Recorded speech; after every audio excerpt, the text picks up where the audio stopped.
Hello guys, this Kevin technician mukunda gukurikirana kuri channel ibagezaho utuntu tw'ubwenge tugiye dutandukanye.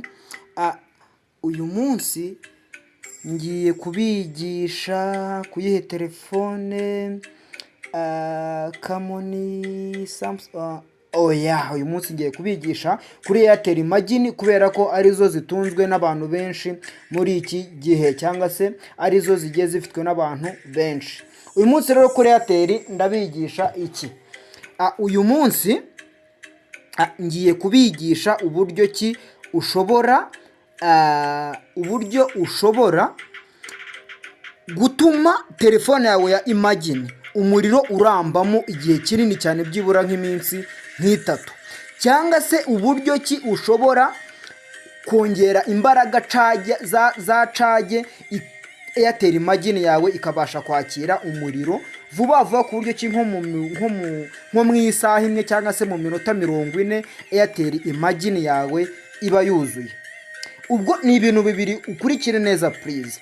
Kongera uburambe bwa batiri yawe ku buryo cy'umuriro wo muri Airtel imagine ushobora kumaramo iminsi nk'itatu. Ikindi cya kabiri, kongera ubushobozi cyangwa se kongera fasi cyajya ya Airtel imagine ku buryo ki uyicaginga mu minota 30 cyangwa se 40 cyangwa se munsi yayo Airtel imagine yawe ikaba iruzuye. So guys, rero kurikiza step by step, kandi nimba utaranakora subscribe kuri channel ya Kevin Technician, ukore subscribe kugira ngo nge mbasha kukugezaho utundi tuntu tw'ubwenge tugiye dutandukanye. So guys, rero tugiye kwigana iki kintu gikurikira. Urareba Airtel yawe, manze ngabanye light kugira ngo mumashe gukurikira step neza uko bikwiye. Kugira ngo wongere ubushobozi bwa batiri yawe cyangwa se Airtel imagine yawe igirambye umuriro, bikorwa bite? Uraza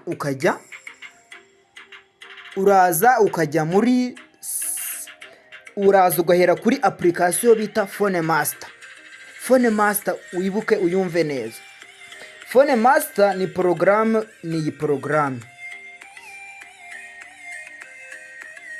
iyi program yanditseho Phone Master. Telefone yose ziba zirimo, yaba ari no Airtel imeze gutya, yaba ari Airtel imeze gutya, hose Phone Master iba irimo nk'ibisanzwe.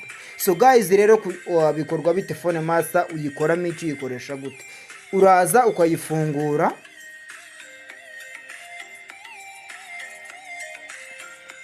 wamara gufungura Phone Master yawe ukajya hano handitse power saver, ugahakanda, ugategereza igasikaninga. Ubona ko haba handitse ngo extend battery life by 11.2%. Ino mibare wowe izazaho bitewe wenda n'umuriro we wari ufitemo. Ngo extend battery life, icyo bisobanuye ni nko ongera ubuzima bwa batiri yawe. Twe tureta tuhakanda, dutegereze gato, ngo battery optimized. Ibi ngibi biba byarangiye, ugahita ubikuramo byose ukanda kuri notushi ryo hagati. Wamara kubikura kuhakanda, ukongera ugahita uza muri setting. Ubwo ni program ya kabiri dufunguye, uhita ukajya muri setting. Wamara gukanda kuri setting, ugahita ujya ahantu handitse battery, ngira ngo murahareba. Iyo umaze gukanda kuri batiri, urazamura, ugahita ushyira hano muri ultra power saver. Kano kantu ka mbere tukagafungura.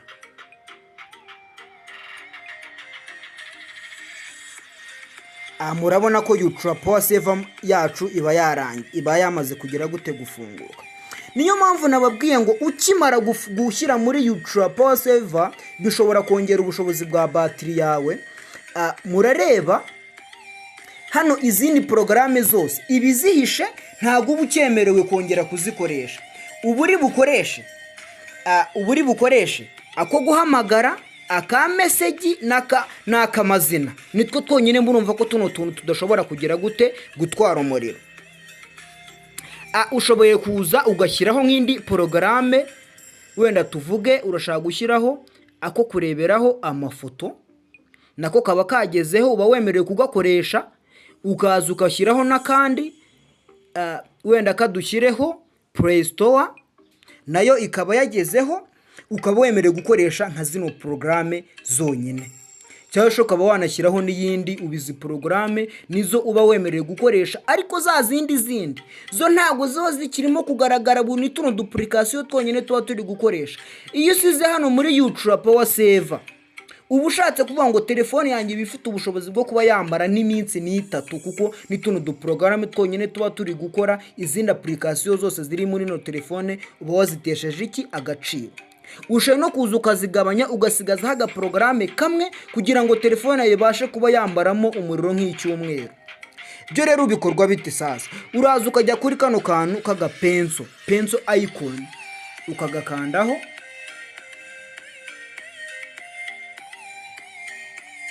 ukagakandaho, wamara kugakandaho, murabona ko kuri porogaramu igiye hariho akantu kameze nk'agasaraba ko kuba wakuraho. Wenda kankureho iyi, nkureho n'iyi, yewe hasigara akantu ko guhamagara gusa.